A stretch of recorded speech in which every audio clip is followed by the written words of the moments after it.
आज का जो हमारा चैप्टर है that is electromagnetic induction. Electromagnetic induction का मतलब होता है, इसमें जो वर्ड है दैट इज इंड्यूस। इंड्यूस करने का मतलब होता है प्रोड्यूस करना। हम किसे प्रोड्यूस करेंगे? हम इलेक्ट्रिसिटी को प्रोड्यूस करेंगे। इस तरह से इलेक्ट्रॉन्स को मूव कराएंगे। ये जो इलेक्ट्रॉन्स है इनको हमें मूव कराना है with the help of a magnet. उसकी वजह से एक करंट प्रोड्यूस होगा, उसको हम बोलेंगे इंड्यूस करंट। तो इलेक्ट्रोमैग्नेटिक इंडक्शन क्या होता है? It is a phenomenon, it is a phenomenon to produce the current in any electric circuit by changing the magnetic flux linked with the circuit।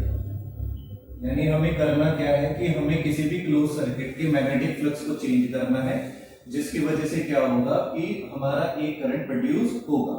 अब इसको अगर हम समझे, यानी कि अगर हम अपने पहले चैप्टर, दूसरे चैप्टर, तीसरे चैप्टर और फोर्थ चैप्टर को कनेक्ट करें तो हम देखते हैं किस तरह से कनेक्ट भी हो पाएंगे।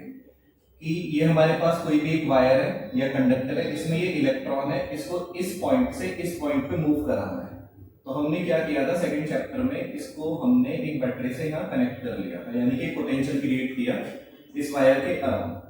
अब बैटरी क्या करेगी? बैटरी ने इसके ऊपर एक फोर्स लगाया जिसकी वजह से वो इतनी डिस्प्लेसमेंट को कवर करेगी। तो फोर्स इनटू डिस्प्लेसमेंट क्या होता है? वर्क। तो हो क्या रहा है कि बैटरी जिसका पोटेंशियल V है वो क्या कर रही है कि वो एक वर्क डन अप्लाई कर रही है किसी भी चार्ज के ऊपर, so that it can move from one place to another place या from one point to another point. ठीक, अब आते हैं पहले चैप्टर की तरफ। तो पहला चैप्टर क्या कहता है कि पहला चैप्टर ये है कि उसमें हम लोगों ने इलेक्ट्रिक फील्ड लाइंस पढ़ी है। इलेक्ट्रिक फील्ड लाइंस हमारी जो हमेशा मूव करती है वो कहां से मूव करती है? पॉजिटिव से नेगेटिव की तरफ। ठीक, तो जैसे ही हमने बैटरी कनेक्ट की है तो बैटरी के अपने दो टर्मिनल है, एक क्या है पॉजिटिव और एक क्या है नेगेटिव। तो जैसे ही हम लोगों ने बैटरी कनेक्ट की तो उसकी वजह से एक इलेक्ट्रिक फील्ड भी क्रिएट हो जाएगी जिसकी डायरेक्शन रहेगी ये। ठीक, अब आते हैं हम लोग थर्ड चैप्टर में। थर्ड चैप्टर में क्या होता है कि हम लोगों ने एक कॉन्सेप्ट पढ़ा है जिसका नाम क्या है? Drift velocity.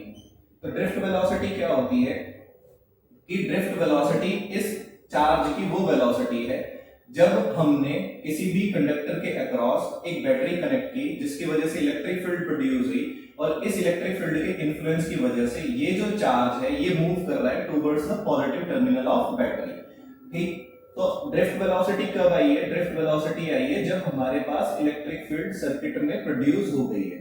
यही इलेक्ट्रिक फील्ड क्या करती है? इन इलेक्ट्रॉन्स को बैटरी के पॉजिटिव टर्मिनल की तरफ मूव करेगी। इसी को क्या बोला गया है? Drift velocity. अब इसको अगर हम फोर्थ चैप्टर में लेके जाएं तो फोर्थ चैप्टर में क्या है? फोर्थ चैप्टर में ये लिखा हुआ है कि किसी भी वायर या कंडक्टर के अक्रॉस अगर करंट फ्लो करेगा तो वो वायर क्या बन जाएगा? वो वायर बन जाएगा एक मैग्नेट। और मैग्नेट क्या प्रोड्यूस करेंगे? मैग्नेटिक फील्ड नहीं, और उससे पहले क्या होगा? उनका अपना एक मैग्नेटिक फील्ड होगा।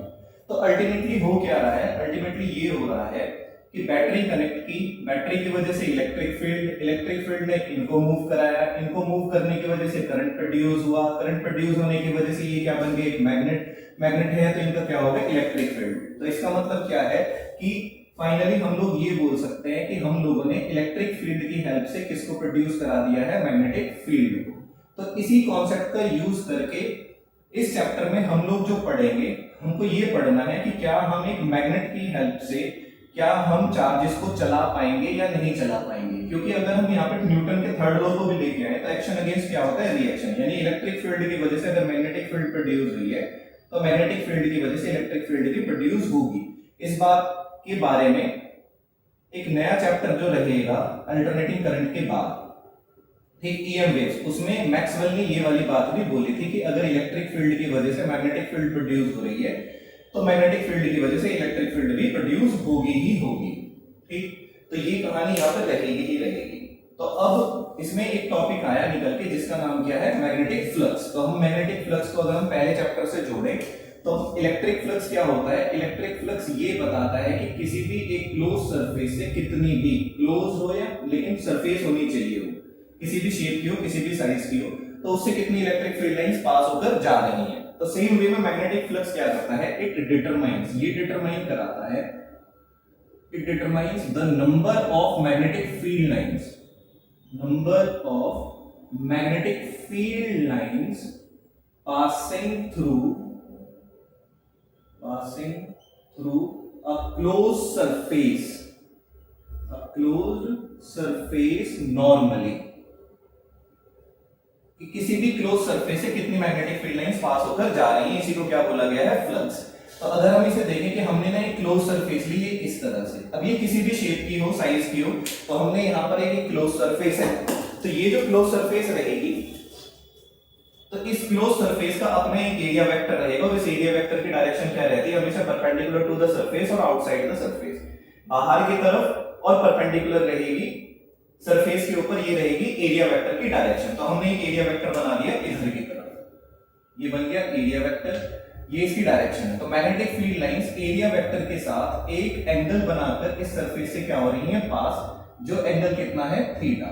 तो फ्लक्स का पहले चैप्टर में अगर हम फॉर्मूला देखें तो फ्लक्स का फॉर्मूला था क्लोज इंटीग्रेशन, और यहां पर था ये E dot ds, total flux के लिए। तो सेम वे में यहां पर फ्लक्स का फॉर्मूला क्या हो जाएगा, ये हो जाएगा B डॉट ds, और क्लोज इंटीग्रेशन अगर इंटीग्रेट कर ले तो ये क्या हो जाएगा, B vector dot S vector.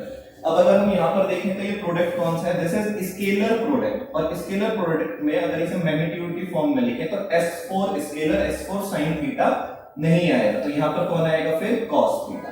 तो ये होता है हमारे पास क्या, फ्लक्स का फॉर्मूला। ठीक, अब अगर हम इसके केसेस को डिस्कस करें, तो जैसे केस नंबर 1 क्या है कि जब थीटा की वैल्यू क्या हो जाए, 0 डिग्री। अब थीटा अगर 0 है तो उस टाइम पे cos 0 कितना होगा, cos 0 हो जाएगा 1।